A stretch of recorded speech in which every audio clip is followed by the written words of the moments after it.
Alexandre Néron, directeur de l'école primaire de la Passerelle à Asbestos.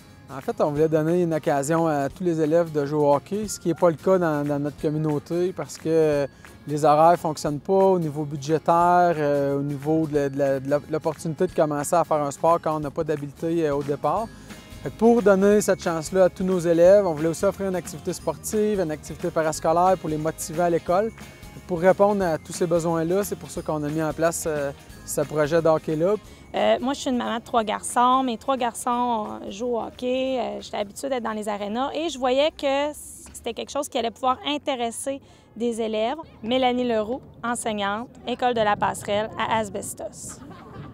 On a une clientèle que c'est pas toujours possible pour eux de le faire familialement.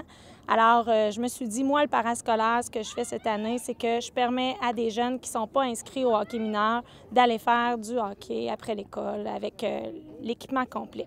On prête toujours l'équipement. Les enfants, ils sont contents. Ils savent qu'ils vont avoir de l'équipement à leur grandeur. Ils viennent, c'est quasiment comme à un magasin. Ils choisissent les pantalons de la bonne grandeur, les épaulettes, tout ça.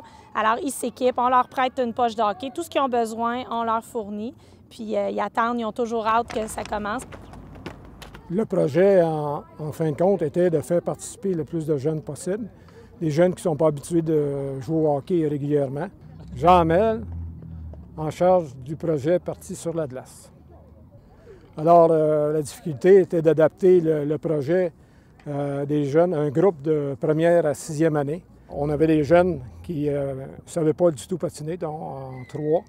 Et puis, le projet a bien fonctionné parce que le groupe s'est amélioré assez que nos 3 gars qui ne savaient pas patiner savaient patiner à la fin du projet.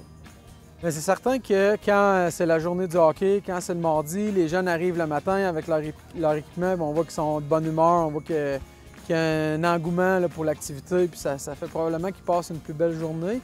Puis on voit aussi que ça développe une meilleure relation avec l'école. C'est pas juste un endroit où est-ce qu'on fait des examens, c'est un endroit où est-ce qu'on bouge, c'est un endroit où est-ce qu'on se développe. Puis cette influence-là va jusqu'aux parents aussi parce que les parents vont aider les élèves à attacher leurs patins, à mettre leur équipement. Puis en même temps, bien, moi, quand je vais à l'activité ou quand les animateurs sont là, bien, on est en relation avec les parents. Fait que ça amène une autre vision de l'école qu'on ne peut pas avoir juste en faisant là, des travaux scolaires, par exemple.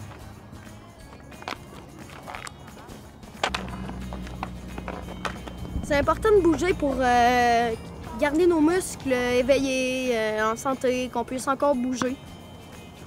J'aime ça le hockey parce que j'aime bouger et faire du sport. J'aime ça le hockey parce que c'est mon sport préféré. Ben moi j'aime le hockey parce que aussi on est avec nos amis puis ça nous permet de faire du sport. Moi, j'ai jamais joué au hockey avant puis c'est grâce à la passerelle que j'ai appris à jouer au hockey à cause du deck hockey. Puis là, quand il y a eu l'activité à l'aréna, je me suis inscrite. Puis je savais déjà patiner, mais je me suis beaucoup améliorée.